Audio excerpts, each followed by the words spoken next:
अगला क्वेश्चन कह रहा है भारत भारतीयों के लिए यह नारा जो है डैश ने दिया था। तो यह जो नारा दिया था आर्य समाज ने दिया था और आर्य समाज का स्थापना 1875 में हुआ था। यह बंबई में इसका स्थापना हुआ था और आर्य समाज के जो संस्थापक थे स्वामी दयानंद सरस्वती थे।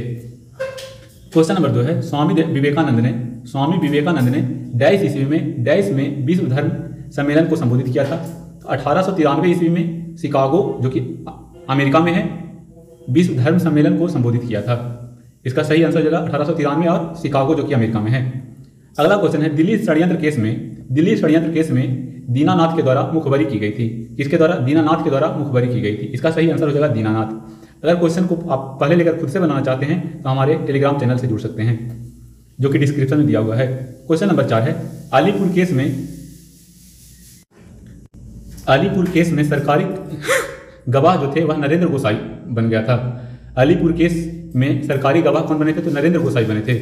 अगला क्वेश्चन नंबर 5 है सबसे कम उम्र में फांसी की सजा पाने वाले क्रांतिकारी जो हैं खुदीराम बोस था जिन्हें 11 अगस्त 1908 को फांसी हुई थी। सबसे कम उम्र में फांसी की सजा पाने वाले क्रांतिकारी जो थे खुदीराम बोस थे जिन्हें 11 अगस्त 1908 को फांसी हुई थी। इनकलाब जिंदाबाद का नारा जो है भगत सिंह ने दिया था। इनकलाब जिंदाबाद और इनका जन्म जो हुआ था भगत सिंह का जन्म जो हुआ था 28 सितंबर 1907 को बंगा गांव में हुआ था। यह क्वेश्चन पूछा गया था बिहार सीजीएल 3 में कि भगत सिंह का गांव का नाम क्या है? तो बंगा गांव है। जन्म हुआ था 28 सितंबर 1907 को और 23 मार्च 1931 को उनको फांसी दे दिया गया था। भगत सिंह को डैश के नाम से जाना जाता है तो इन्हें शहीद ए आजम कहा जाता है। शहीद ए आजम के नाम से जाना जाता है। क्वेश्चन नंबर 8 है भगत सिंह को फांसी की सजा सुनाने वाला जो न्यायाधीश थे वह थे जेसी हिल्टन था। भगत सिंह को फांसी की सजा सुनाने वाला न्यायाधीश जो था जेसी हिल्टन था और सजा कब सुनाया था? तो 23 मार्च 1931 को। अगला क्वेश्चन है क्वेश्चन नंबर 9 है सबके लिए एक जाति एक धर्म और एक ईश्वर का नारा जो है श्री नारायण गुरु ने दिया था। सबके लिए एक जाति एक धर्म और एक ईश्वर का नारा श्री नारायण गुरु ने दिया था। क्वेश्चन नंबर 10 है स्वर्ण हिंदुओं की फांसीवादी कांग्रेस कहकर कांग्रेस का चित्रण और निरूपण जो है डैश ने किया था। यह मोहम्मद अली जिन्ना के द्वारा किया गया था। स्वर्ण हिंदुओं की फांसीवादी कांग्रेस कहकर कांग्रेस का चित्रण जो है चित्रण या निरूपण मोहम्मद अली जिन्ना ने किया था। क्वेश्चन नंबर 11 है मैं एक क्रांतिकारी के रूप में कार्य करता हूं। यह कथन डैश का है। यह कथन जवाहरलाल नेहरू का है। मैं एक क्रांतिकारी के रूप में कार्य करता हूं। यह कथन जो है जवाहरलाल नेहरू का है। अगला क्वेश्चन है महात्मा गांधी को डैश ने सर्वप्रथम महात्मा कहा था। महात्मा गांधी को सर्वप्रथम जो रविंद्रनाथ टैगोर थे महात्मा गांधी को सर्वप्रथम महात्मा कहा था। जवाहरलाल नेहरू जो हैं जवाहरलाल नेहरू का जो जन्म हुआ था वह 14 नवंबर 1889 को हुआ था। यह हुआ था इनका जन्म जो हुआ था इलाहाबाद में हुआ था। इन्हीं के जन्म तिथि पर हर साल 14 नवंबर को राष्ट्रीय बाल दिवस मनाया जाता है। क्वेश्चन नंबर 13 है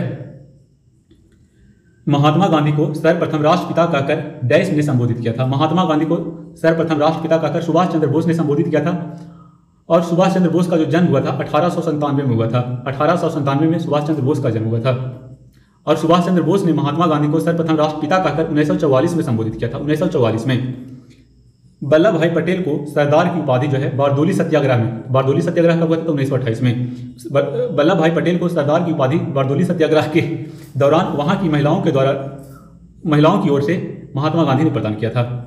वल्लभ भाई पटेल को सरदार की उपाधि बारदोली सत्याग्रह के दौरान वहां की महिलाओं की ओर से महात्मा गांधी ने प्रदान किया था। क्वेश्चन नंबर 15 है सुभाष चंद्र बोस को सर्वप्रथम नेताजी डैश ने कहा था।